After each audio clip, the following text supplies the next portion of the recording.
Saya bacakan tafsir Al-Azhar di halaman 100 di jilid 1.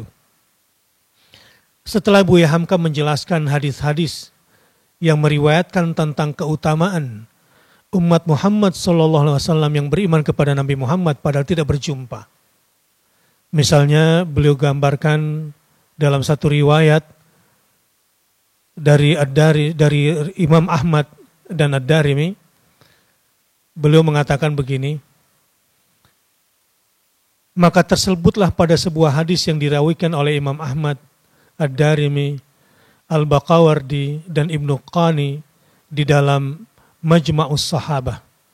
Dan ikut juga merawikan Imam Bukhari di dalam tarikhnya, dan At-Tabrani, dan Al-Hakim. Mereka meriwayatkan daripada Abi Jum'ah Al-Ansari. Qala, qultu ya Rasulullah, hal min qawmin a'zama ajran minna, amanna bik, wattaba'nak. Qala, ma yamna'ukum min dhalik, wa Rasulullahi baina adhurikum, ya'tikum bil wahyi minas sama, bal qawmun ya'tuna min ba'dikum, ya'tihim kitabullahi baina lawhaini fayu'minuna bi wa ya'maluna bima fihi ulaika a'zamu minkum ajran. Sedikit saya terjemahkan.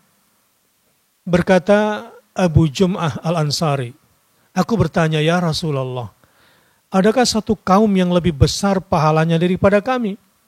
Padahal kami beriman kepada engkau dan kami mengikut akan engkau.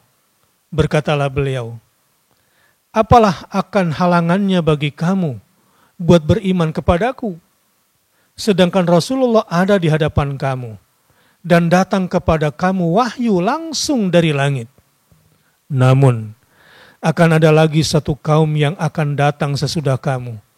Datang kepada mereka kitab Allah yang ditulis di antara dua lauh. Maka mereka pun beriman kepadaku dan mereka amalkan apa yang tersebut di dalamnya. Mereka itu adalah lebih besar pahalanya daripada kamu.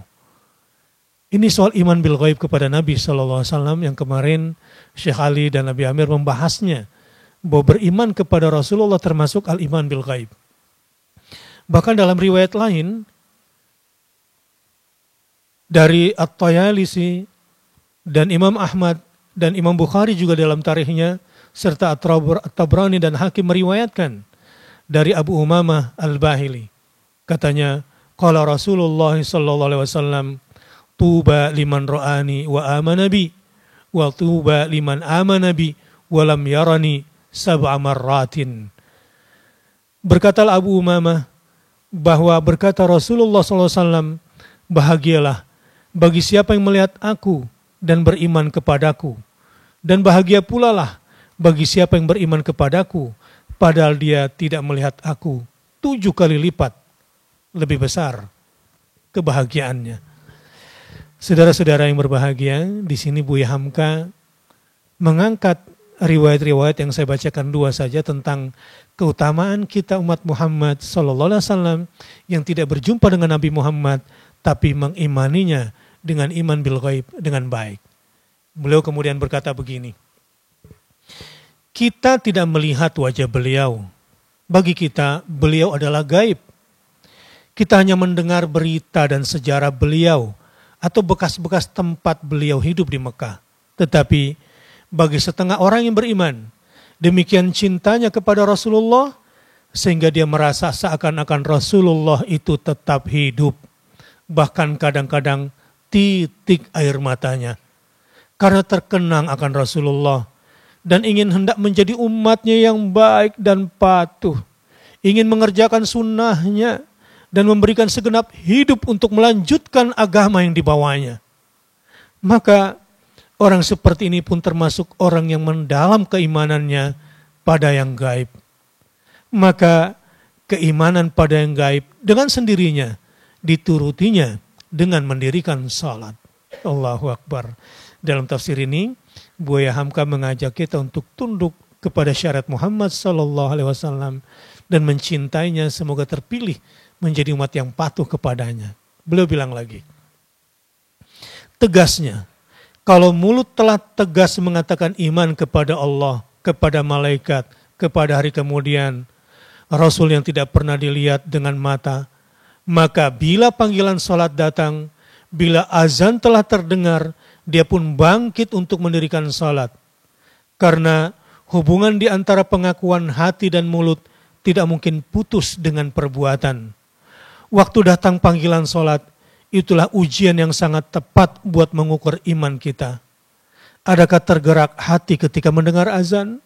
Atau timbulkah malas? Atau seakan-akan tidak tahu? Saya loncat pembahasan berikutnya, kata Buya Hamka. Maka jika waktu sholat telah datang, kita tidak peduli juga. Ada bahasa Melayu tidak peduli itu namanya genser.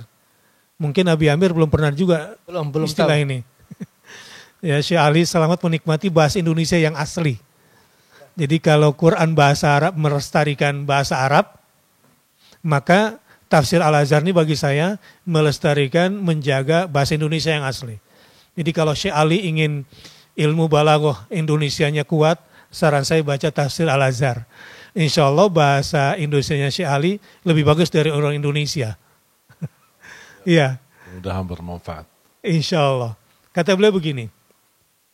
Maka jika waktu sholat telah datang dan kita tidak genser atau tidak peduli juga, tandanya iman belum ada. Tandanya tidak ada kepatuhan dan ketaatan. Dan itu diujikan kepada kita 5 kali sehari semalam. Kadang-kadang saat kita sedang asyik mengobrol, kadang-kadang kita sedang asyik berapat. Bagaimanakah rasanya pada waktu itu? Kalau tidak ada getarnya ke dalam hati, tandanya seluruh yang kita mintakan kepada Allah telah percuma belaka. Petunjuk yang kita harapkan di surat Al-Fatihah tidak akan masuk ke hati kita. Sebab, kata beliau, iman ialah kata dan perbuatan. Lantaran itu, ia bisa bertambah dan bisa berkurang. Salat itu bukan semata dikerjakan di dalam Al-Quran atau di dalam hadis. Tidak pernah tersebut suruhan mengerjakan salat, melainkan mendirikan salat. Tandanya salat itu wajib dikerjakan dengan kesadaran, bukan sebagai mesin yang bergerak saja. Jadi saya komentari, ada orang yang salatnya kayak robot maksudnya. Kata Buya Hamka, salat itu bukan sebagai mesin yang bergerak saja, tanpa rasa. Nah, beliau kemudian saya bacakan loncat. Setelah menjelaskan tentang salat, beliau menjelaskan tentang sedekah atau infak. Keterangan tentang salat akan berkali-kali berjumpa dalam Al-Quran kelak. Dan setelah mereka membuktikan iman dengan salat, mereka pun mendermakan rezeki yang diberikan Allah kepada mereka. Di akhir paragraf, Buya Hamka bilang begini, itulah tingkat ketiga atau syariat ketiga dari pengakuan iman. Di tingkat pertama, percaya pada yang gaib. Sedangkan kepercayaan pada yang gaib dibuktikan dengan salat, sebab hatinya dihadapannya kepada Allah yang diimaninya. Maka dengan kesukaan memberi, berderma, bersedekah, membantu dan menolong, imannya telah dibuktikannya pula kepada masyarakat. Orang mukmin tidak mungkin hidup nafsi-nafsi dalam dunia. Orang mukmin tidak mungkin menjadi budak daripada benda, sehingga dia lebih mencintai benda pemberian Allah itu daripada sesamanya manusia.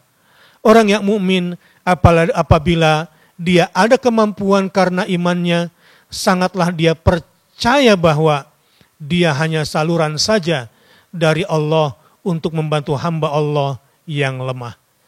Ini muqaddimah kaitan iman bil ghaib dengan iqamatus shalah wal infaq fi sabilillah.